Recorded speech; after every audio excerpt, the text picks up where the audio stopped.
Assalomu alaykum, hurmatli yurtdoshlar. Bugun 28-fevral bo'lishi kerak.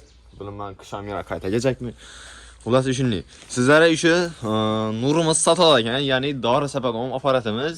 Yana chuqurlik ham chuqur ena, ko'rtinglaringiz. Orasini narsasimi? Bo'ldi yana.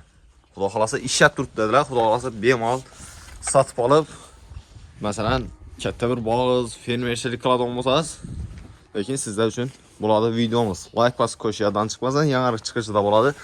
Buning dastak ham bor ekan. Tenglasada ekan. Ne. Bular ham o'chmaydi, xudo xolasa. Sifatli narsa. Shu qarang, men gapiraman. Narsa ko'pchilik biladi. Yana bahasini necha so'mga berdi? 4 million. 4 million so'mda tutaylik, kelishlar nomerlar bor. Ekranda nomerlarni qo'yib o'tamiz. Kim qiziq bo'lsa bog'lanarsa. Shuning gaplar.